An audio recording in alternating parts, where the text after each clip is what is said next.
இன்றைக்கி நாம் பூமிகாரகன் பூமாதேவியோட புதல்வன் நவகிரகங்களில் முக்கியமான ஒரு கிரகமாக இருக்கக்கூடிய செவ்வாய் பகவானோட வக்ர நிவர்த்தி பலன்கள் அப்படிங்கிறத நாம் பார்க்க போகிறோம். அதாவது செவ்வாய் அப்படிங்கிறவர் ரொம்ப முக்கியமான ஒரு கிரகம்ங்க. சுவர் இருந்தால் தான் சித்திரம் அப்படின்னு சொல்லுவாங்க இல்லைங்களா. செவ்வாய் தான் உடல் ஆரோக்கியத்துக்கே அதிபதி. ஒரு நல்லதொரு தேக ஆரோக்கியம் வேணும் அப்படின்னா செவ்வாய் பலமாக இருக்கணும். அப்படிப்பட்ட செவ்வாய் டிசம்பர் மாதம் 7ஆம் தேதி 2024 கடகராசியில் நீச நிலையில் இருந்து வக்ரமாயிட்டார். அதன் பிறகு பின்னோக்கி பயணமாகி மிதுனம் ராசிக்கு போனார். இன்னொரு முக்கியமான விஷயம், தனிப்பட்ட முறையில் ஜாதகம் பார்க்க இந்த வாரத்துக்கான அப்பாயின்மெண்ட் ஃபிக்ஸ் பண்ண சொல்லி நிறைய பேர் கேட்டிருந்தீங்க. நாம் கண்டினியூவாக இப்போலாம் வீடியோவில் கொடுத்துட்டு தாங்க இருக்கோம். இப்போது ரூபாய் 199க்கு தெளிவாகவும் விளக்கமாகவும் நம்ம ஜாதகம் பார்த்து தரோங்க. அதுவும் இந்த ஒரு மாதம் மட்டுங்க. அது மட்டும் இல்லாமல் தாழ்மையான வேண்டுகோள், இந்த நம்பருக்கு ஃபோன் கால் எதுவும் பண்ண வேணாங்க. ஜஸ்ட்டு உங்கள் வாட்ஸ்அப்பில் இருந்து மெசேஜ் அனுப்புனாலே போதும். உங்களுக்கு தேவையான அனைத்து டீட்டெயிலுமே நம்ம டீமில் இருக்கிறவங்க கொடுத்துருவாங்க. அப்பாயின்மெண்ட் டேட் மற்றும் டைம் ஃபிக்ஸ் பண்ணதற்கு பிறகு அந்த நேரத்தில் நான் உங்களுக்கு ஃபோன் கால் பண்ணி ஜாதகம் பார்த்து பலன்கள் சொல்லிவிடுவேங்க. உங்களுக்கு வாய்ஸ் நோட் வேணும் அப்படின்னாலும் அதையும் நாங்கள் அனுப்பிச்சிடுவோம். ஜஸ்ட் நீங்கள் வாட்ஸ்அப்பில் மெசேஜ் மட்டும் பண்ணாலே போதுங்க. உங்களுக்கு டீட்டெயில் அப்படிங்கிறது சொல்லிவிடுவாங்க. அப்புறம் நிறைய பேர் கேட்குறாங்க எவ்வளோ நேரம் ஆகும்னு. ஃபஸ்ட்டு நாம் ஜனன காலகட்டத்தை பார்த்து பலன்கள் அப்படிங்கிறத சொல்லிவிடுவோம். இதை விட முக்கியமான விஷயம், இங்கே டைம் ஒரு விஷயமே இல்லைங்க. உங்களுடைய கேள்விகள் பதில்கள், உங்களுடைய கேள்விகளாக இருக்குங்கள்ல, சந்தேகங்கள் கேள்விகள், இது எல்லாத்தையும் சொல்கிறதுக்கே நம்ம நிறைய டைம் எடுத்துக்கும். 30 நிமிஷத்துக்கு மேலே கூட பரவாயில்ல, 1 ஹவர் ஆனால் பரவாயில்ல. உங்களுக்கு தெளிவாக புரிகிற வரைக்கும் நாங்கள் ஜாதகத்தை கிளியராக சொல்லிவிடுவோங்க. இதை தாண்டி நம்ம எப்படி ஜாதகம் பார்க்குறோம் அப்படின்னா, முதல்ல ஜனன காலகட்டத்தின் அடிப்படையில் பொதுவான பலன்கள் அப்படிங்கிறத சொல்லிவிடுவோம். அதற்கப்புறமா இப்போ இருக்கக்கூடிய கிரகங்கள் அடிப்படையில் இப்போதைக்கு உள்ள சூழ்நிலைகளும் தசாபுக்திகளின் அடிப்படையில் எதிர்காலத்தை வச்சு நம்ம கணித்து சொல்லிடலாங்க. இதை தாண்டி கடைசியாக உங்களுக்கு தெளிவான உங்களுக்கான பரிகாரம் அப்படிங்கிறதையும் சொல்லிவிடுவோம். இதில் இருந்தே உங்களுக்கு எல்லா டீட்டெயிலும் கிடச்சிரும். கடைசியில் ஜாதகம் இல்லைனாலும் ஜஸ்ட்டு பிறந்த தேதி, நேரம், பிறந்த இடம் மட்டும் சொன்னாலே போதுங்க. நாங்கள் உங்களுக்கு ஜாதகம் பார்த்து பலன்கள்ங்கிறது சொல்லிவிடுவோங்க. நீங்கள் ஜஸ்ட்டு வாட்ஸ்அப்பில் ஒரு மெசேஜ் மட்டும் பண்ணாலே போதுங்க. உங்களுக்கான எல்லா டீட்டெயிலும் சொல்லிவிடுவாங்க. சரி, ஓகே, வாங்க இன்றைக்கான வீடியோக்குள்ளே நாம் போகலாம். இப்போது பிப்ரவரி மாதம் 21ஆம் தேதி, அதாவது மாசிக்கு குரோதி வருடம் மாசி மாதம் 9ஆம் தேதி செவ்வாய் மிதுனம் ராசியில் வக்ர நிவர்த்தி அப்படிங்கிறத அடைகிறாரு. இப்போது செவ்வாயினுடைய வக்ர நிவர்த்தி காலகட்டம் அப்படிங்கிறது ரொம்ப முக்கியமானது. ஏன் அப்படின்னா செவ்வாய் அங்காரகன், செவ்வாய் சகோதரக்காரகன், செவ்வாய் காமாதிபதி. இவ்வளவு அம்சங்களை கொண்ட ஒரு அற்புதமான ஒரு முக்கியமான ஒரு கிரகம். பூமாதேவியினுடைய புதல்வன். செவ்வாயினுடைய அந்த நிலை அப்படிங்கிறது வலுவாக இருந்தால் தான் ஒருத்தருக்கு மனை, நிலம், சொந்த வீடு இதெல்லாமையும். உடல் ஆரோக்கியம் அப்படிங்கிறது வலுவாக இருக்கும். செவ்வாய் கோபத்துக்கு, தீரத்துக்கு எல்லாத்துக்குமே அவர் தான் அதிபதி. அப்படிப்பட்ட அந்த செவ்வாய் இந்த வக்ர நிவர்த்தி அப்படிங்கிறத அடைகிறாரு இல்லைங்களா, பலம் அடைகிறாரு அப்படி சொல்லிட்டு அர்த்தம். இந்த செவ்வாய் பலம் அடைகிறதுனால உங்களுடைய ராசிக்கு என்னென்ன பலன்கள் அப்படிங்கிறத கொடுக்க போகிறார் அப்படிங்கிறத பார்த்துடலாம். எல்லாருக்கும் செவ்வாயினுடைய பரிபூரண அருள் கிடைக்க முருகப்பெருமானை வேண்டி வீடியோக்குள்ளே போகலாம். கன்னிம் ராசி நேயர்களே, உங்களுக்கு இந்த செவ்வாய் வக்ர நிவர்த்தி காலகட்டம் எப்படி இருக்குது அப்படின்னு சொல்லிட்டு பார்த்தோம் அப்படின்னா, உண்மையிலேயே நீங்கள் எப்படி நம்மளை சுற்றி இவ்வளவு தப்பு நடக்குது அப்படின்னு சொல்லிட்டு தெரியாத ஒரு குழப்பமான மனநிலையில் கன்னிராசிக்காரர்கள் இருந்திருப்பீங்க.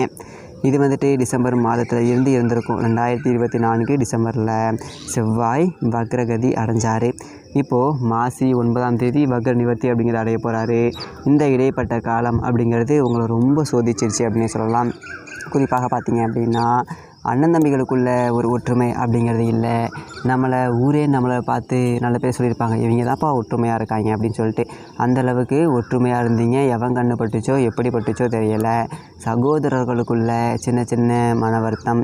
நாங்கள் ஒற்றுமையாக தான் இருக்கோம், ஏதோ ஒருத்தருக்கு ஒருத்தர் விட்டு கொடுக்காமல் போயிட்டுருக்கோம், அவங்கவுங்க வீட்டில் பொம்பளை வாழ தான் சண்டை வருது அப்படிங்கிற மாதிரி ஆம்பளைங்க நினச்சிக்கிட்டு இருப்பாங்க. அதே பொம்பளைங்களை போய் கேட்டிங்க அப்படின்னா, நாங்கள் ஒற்றுமையாக தான் இருக்கோம், இவங்க ஒருத்தருக்கு ஒருத்தர் ஒற்றுமை இல்லாமல் ஒன்றுக்கு ஒன்று மனசுக்குள்ளே வச்சுக்கிட்டு இப்படி பேசிக்கிட்டு சண்டை போட்டுக்கிட்டு இருக்காங்க. இப்படி தான் இருக்கும். எது எப்படியோ, ஊரு கண்டுபட்டுச்சோ யாரு கண்டுபட்டுச்சோ, சகோதர உறவுகளுக்குள்ள பிரிவு அப்படிங்கிறது எப்படி வந்துச்சு அப்படின்னே தெரியாமல் வந்துடுச்சு. சில நேரத்தில் வாக்குவாதம் அப்படிங்கிறது வந்துருச்சு அப்படின்னு கூட சொல்லலாம்.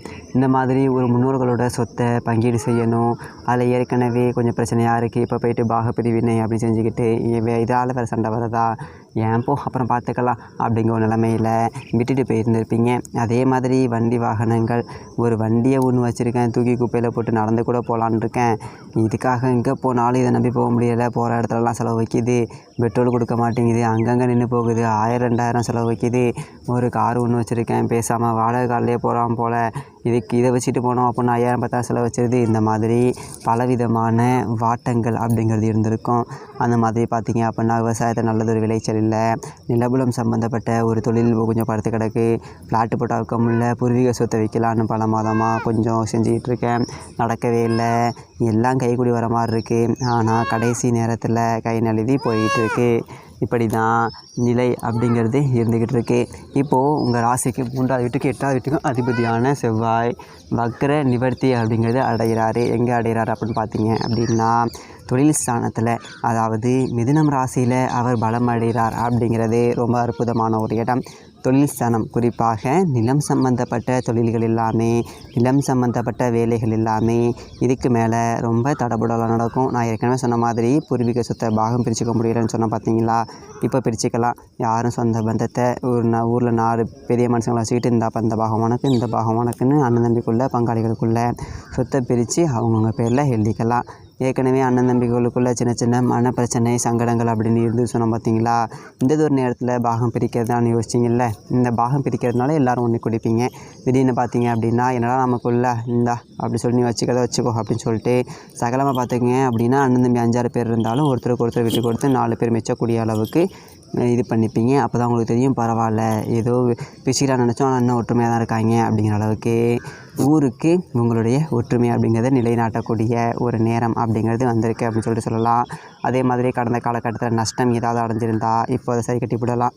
ஒரு தொழில் ஒன்று செஞ்சேன், அது ஒரு 2 லட்சம் காலியாகி போயிடுச்சு, என்ன பண்ணுறேன்னு தெரியலை அப்படின்னா இப்போ மேலே அதிலே ஒரு முதலீடை போட்டு அதே தொழிலில் திரும்ப சாதிக்கக்கூடிய ஒரு அமைப்பு அப்படிங்கிறது உங்களை தேடிட்டு வருது. அதாவது எங்கே தொலைச்சோமோ அங்கே தான் தேடணும் அப்படிம்பாங்க பார்த்தீங்களா. எந்த தொழிலில் நீங்கள் நஷ்டத்தை சந்திச்சிங்களோ அந்த அனுபவத்தில் இருந்து பாடத்தை எடுத்துக்கிட்டு மறுபடியும் அதே தொழிலில் நீங்கள் கொடி கட்டி பறக்க போகிறீங்க. 4 பேர் நினச்சிருப்பாங்க இவெல்லாம் இந்த கடையை வச்சுக்கிட்டு எங்கே பொழைக்க போகிறான் அப்படின்னு. அதுக்கு தக்கன கடையை மூடியாச்சு, கடையில் நட்டமாகிடுச்சு, கவலைப்படாதீங்க, விடுங்க. இதுக்கு மேலே அதே கடையில் சாதிக்கக்கூடிய ஒரு வாய்ப்பு அப்படிங்கிறது இருக்குது. குறிப்பாக நெருப்பு இரும்பு சம்மந்தப்பட்ட தொழில்களில் நீங்கள் கோல் விட்டுடலாம். ஏன்னா செவ்வாய் வந்துட்டு ஒரு நெருப்பு கிரகம். இப்போ தொழில் ஸ்தானத்தில் உங்களுக்கு வலுவாக அவர் வந்துட்டு ஒரு முன்னேறாரு. அப்படிங்கும்போது நெருப்பு சார்ந்த தொழில்கள் அப்படிங்கிறத செய்யலாம். என்ன நெருப்பு சார்ந்த தொழில் அப்படின்னா ஒரு அடுப்பு வச்சுருக்கேன், ஒரு டீ கடை, ஒரு ஹோட்டல் கடை, இந்த மாதிரி நெருப்பு சார்ந்த தொழில்கள். ஒரு வெல்டிங் கடை வச்சுருக்கேன், அது இரும்புலையும் வந்துடுது நெருப்புலையும் வந்துடுது. ஒரு மெக்கானிக் கடை வச்சுருக்கேன். இந்த மாதிரியான இடங்களில் பெரிய அளவில் நீங்கள் சாதிக்கலாம். தாராளமாக முதல் போட்டு மறுபடியும் இறங்குங்க.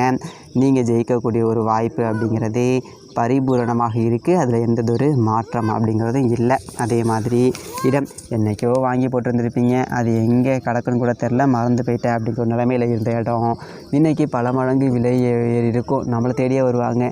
ஃப்ளாட்டு ஒன்று இருக்கே, அது 20 லட்ச ரூபா போகுது, கொடுக்கலாமா அப்படின்னு சொல்லிட்டு. 20 லட்சமோ? நான் வாங்கி போட்டதே 4 ரூபாயோ 5 ரூபாய்க்கோ தான் வாங்கி போட்டேன். ஏதோ ஒரு 7 8 ரூபா வந்திருக்கும் அப்படின்னு சொல்லிட்டு பார்த்தா என்ன 20 ரூபாய்க்கு கேட்குறீங்க அப்படின்னு சொல்லிட்டு நமக்கு ஆச்சரியத்தை கொடுக்கும். அதனால் டக்குன்னு அதை கொடுத்துடணும்னு அவசியம் கிடையாது. அதோட நிலத்தோட விலையை உண்மையிலேயே விசாரித்தா அது 20 இல்லை 25 கூட போகலாம். அந்த அளவுக்கு நல்லதொரு அமைப்பு அப்படிங்கிறது இருக்குது. அந்த மாதிரி பெற்றோர் வழி பிரச்சனைகள் அப்படிங்கிறது சுமூகமாக முடியும். அப்பா அம்மாக்குள்ளே இருந்த பிரச்சனை, கடந்த காலகட்டத்தில் காதல் திருமணம் பண்ணியிருக்கலாம், பிடிக்காத திருமணம் பண்ணியிருக்கலாம், மாற்று சாதியில் கல்யாணம் பண்ணியிருக்கலாம். இதனால் பேச்சுவார்த்தை இல்லாமல் போயிருக்கும். இது எல்லாமே அதன் பிறகு இப்போ கொஞ்சம் கொஞ்சமாக அப்படியே கைக்கூடி வரக்கூடிய ஒரு வாய்ப்பு அப்படிங்கிறது இருக்குது. அதே மாதிரி முக்கியமான விஷயம் என்ன அப்படின்னா, பழைய வண்டி வாகனத்தை போட்டுட்டு புது வண்டி வாகனம் அப்படிங்கிறது வாங்குவீங்க. அப்பாடா எப்படா அதை விட்டு எறியணும்னு நினச்சேன், இதை கொடுத்துட்டு புதுசாக ஒரு வண்டி வாங்குவோம் அப்படி சொல்லிட்டு பழைய வண்டி வாகனத்தை மாற்றுவீங்க. அதே மாதிரி பெரிய பெரிய இடங்களில் இருந்தெல்லாம் உங்களுக்கு அழைப்புகள் அப்படிங்கிறது வரும். வேலைக்கு பெரிய நிறுவனம், நீங்கள் இங்கே வேலை செய்கிறதுல ஒரு கௌரவமாக நினச்சிக்கிட்டு இருந்திருப்பீங்க. அங்கேயே உங்களுக்கு ஒரு வேலை கிடைக்கக்கூடிய ஒரு வாய்ப்பு அப்படிங்கிறது இருக்குது. வழக்குகள் பஞ்சாயத்துகள் எல்லாமே உங்களுக்கு சாதகமாக முடியும். நீங்கள் ஒரு பெரியதொரு விஐபி அப்படி சொல்லிட்டு நினச்ச ஆட்கள் எல்லாமே உங்களுக்கு சகஜமாக பழகக்கூடிய அளவுக்கு உங்களுடைய அன்றாட வாய்ப்புகள் வேலைகள் அப்படிங்கிறது அமைஞ்சிரும். அதே மாதிரி அரசியலில் இருக்கிறவங்களுக்கு ஒரு அரசியலில் வச்சுக்கிட்டு ஒரு கான்ட்ராக்டு கமிஷனு இந்த மாதிரி ஏதாவது ஒரு 10 ரூபா சம்பாதிக்கக்கூடிய ஒரு வாய்ப்பு அப்படிங்கிறது கிடைக்கும். இது ஒரு ரோடு போடுறேன், சின்ன ஒரு காம்பவுண்ட் வேலை கிடச்சிது, இந்த மாதிரி சின்ன சின்ன கான்ட்ராக்ட் வேலை மூலியமாக கூட அரசியலில் வச்சு ஒரு 10 ரூபா சம்பாதிக்கக்கூடிய ஒரு அமைப்பு, ஒரு பொறுப்புக்கு போகக்கூடிய ஒரு அமைப்பு அப்படிங்கிறது இருக்குது. அதனால் இந்த செவ்வாய் வக்ர நிவர்த்தி காலகட்டம் அப்படிங்கிறது உங்களுக்கு ரொம்ப நல்லாவே இருக்கும். சரியாக பயன்படுத்திக்கிட்டீங்க அப்படின்னா உங்கள் வாழ்க்கையில் செட்டில் ஆகிடலாம். நிலபுலம் வீடு கூடுன்னு வாங்கி செட்டில் ஆகக்கூடிய ஒரு அமைப்பு அப்படிங்கிறது இருக்குது. சரியாக பயன்படுத்திக்கோங்க. கன்னி ராசிக்காரர்களுக்கு எல்லாம் நல்லதாகவே நடக்கும். நன்றி.